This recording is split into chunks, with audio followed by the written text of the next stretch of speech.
All right, guys, today we are talking a little bit about CyberPunk 2077.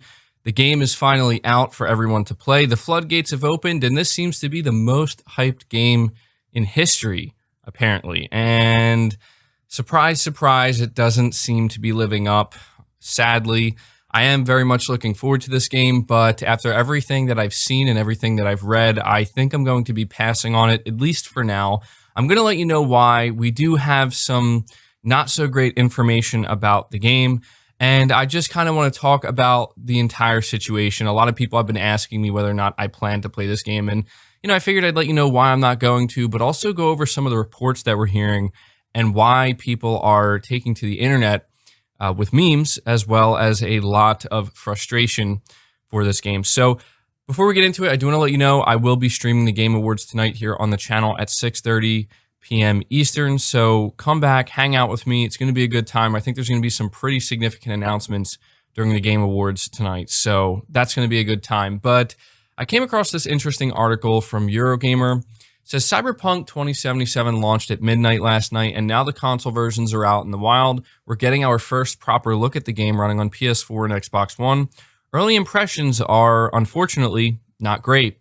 I've been playing the PS4 version of CD Projekt's Sci-Fi Epic and can report poor performance, including low frame rate and texture pop-in when the screen is busy. Even when it's not, there's on occasion a low-resolution blur to the visuals, and I've encountered multiple characters locked in a T-pose, frozen in place, or glitched into an object. You can still talk to these NPCs, but their mouths do not move. So far, it's not sounding too good. Continues here with saying, according to Morgan from Digital Foundry, I believe Cyberpunk 2077 on PS4 looks very blurry, running between 720p and 900p resolution, and the frame rate for any driving around the big city areas is constantly at around 20. While some indoor battles run well at 30 FPS, they can drop to 25 FPS. Frame rate drops are one thing, but there's also hitching. Big hiccups in the action where a new object or texture needs to load in. This can make it a challenge to shoot or drive. Running the game on the PS5 via backwards compatibility does improve the matters to a degree. Certainly, the loading is faster and the frame rate is unlocked to 60 FPS, but the glitches, including the T-posing NPCs, remain. It turns out that Cyberpunk 2077 on PS4 does not have the quality mode that is available on the Xbox Series X. That is to say, the game on PS5 runs in performance mode by default. On Xbox Series X, you can switch between the two. Quality mode shoots for a high resolution, something approaching 4K and 30 frames per second, whereas performance mode aims for a smooth experience. It's worth noting that the Xbox Series S does not have this toggle between modes either. Digital Foundry's scientific analysis is, of course, inbound, but what is clear at the early stage is there is a significant divide between the PC version of Cyberpunk 2077 and the console versions. And it goes on to show a bunch of memes here that have come out. People who are clearly not happy with what is going on here with this game.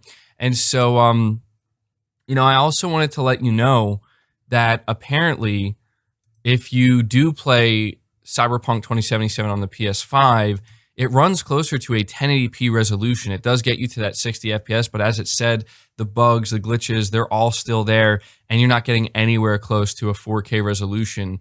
So it really doesn't look that great, even on the PS5, apparently. And on top of that, if you are playing on the PS5, and this is relevant to me because I do have a PS5, and I'm sure some of you listening to this do as well, apparently there's a crashing issue, a consistent one, where the game just crashes consistently during longer play sessions. So, yeah, I don't know what's up with that. And so what I want to do is just kind of talk about why this is a problem, what went wrong here, and what I think the solution could have been, maybe should have been. First of all, I'm not getting Cyberpunk 2077 right now because it's painfully obvious this game was not ready to go for the current gen consoles. Either that, or if it was ready, it clearly just shouldn't have been put on the current gen consoles because they're just not powerful enough to run this game properly. And to me, that seems like the most likely scenario here. I say this because You think about how ambitious a game like Cyberpunk 2077 is. I think we can all agree that this is one of the most ambitious games ever, if not maybe the most ambitious.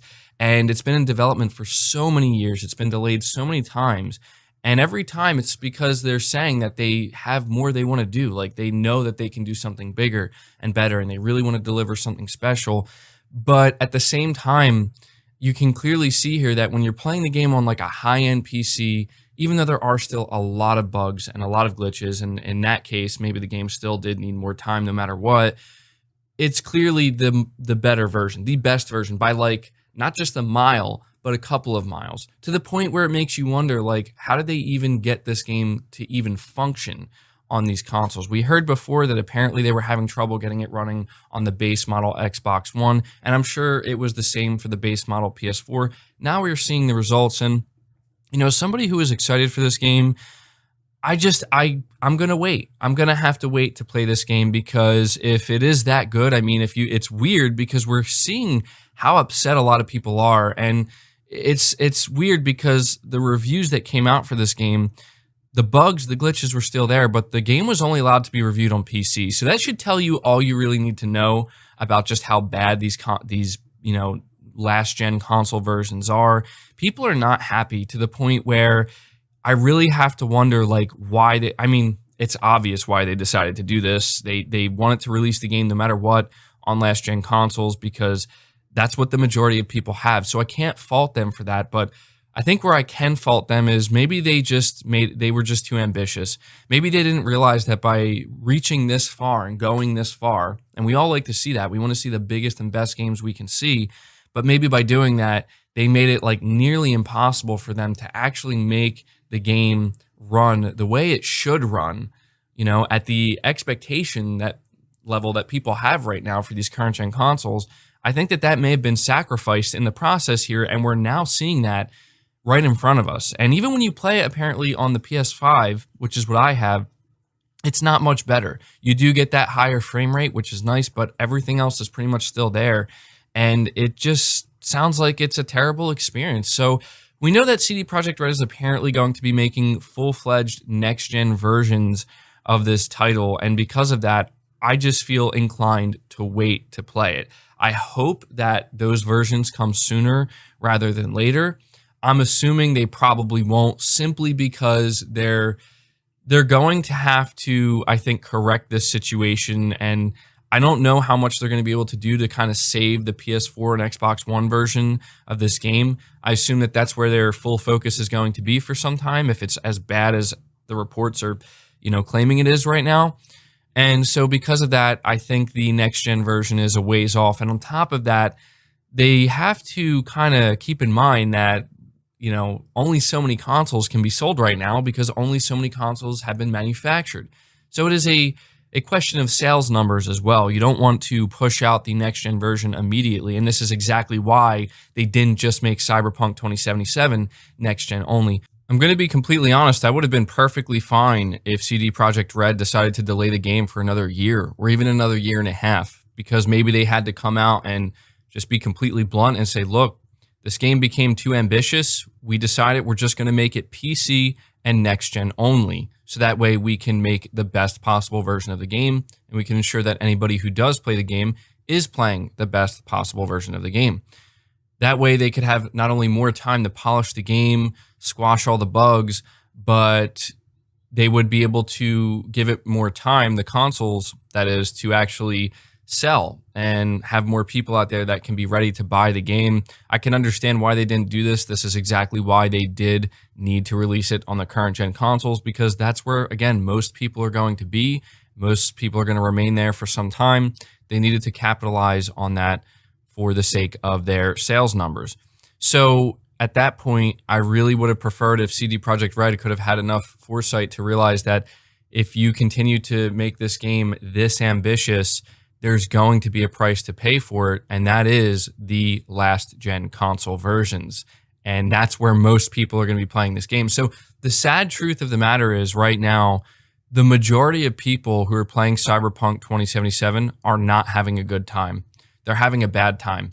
They're getting a really, really watered down version of the game that's very, very, very far from reaching its full potential. And that's just sad to me. You know, that to me just goes against everything what this game is supposed to be. And that's why I'm going to wait. You know, I'm not a PC gamer. If I was, I'd probably have a really powerful rig right now and I'd be playing it on there. And if you are that person, then you're probably getting the closest thing to the ideal experience, if not the ideal experience, right? Just still taking into account the bugs. But right now, there's just a lot of people who are not getting that and they're upset, understandably so. I've seen a lot of people very upset because they were very excited for this game and they knew it wasn't going to look as good or perform as good as what we've seen because, you know, marketing dictates that they're always going to show the game in the best light. But it seems that it's not even meeting the bare minimum expectation and it's kind of a mess. So that's why I'm going to wait for the official PS5 version of the game. I don't want to play it via backwards compatibility. I have no desire to go out there and buy an extremely powerful high-end PC. I'm just going to wait, and it's unfortunate that this had to happen. So it's going to be interesting to see how it all plays out. I mean, based off of what reviewers are saying, it's a great game. Got a lot of 10 out of 10s. And so, you know, I'm hoping that this PS5 version comes sooner rather than later. But yeah, that's going to do it for the video, guys. Again, come hang out with me later tonight, 6:30 p.m. Eastern for the Game Awards. It's going to be a good time. Leave your thoughts down in the comments below. Leave the video a like if you enjoyed it. Subscribe if you're new. Hit the bell notification icon, and feel free to share this video out on top of all that. But until next time, guys, take care.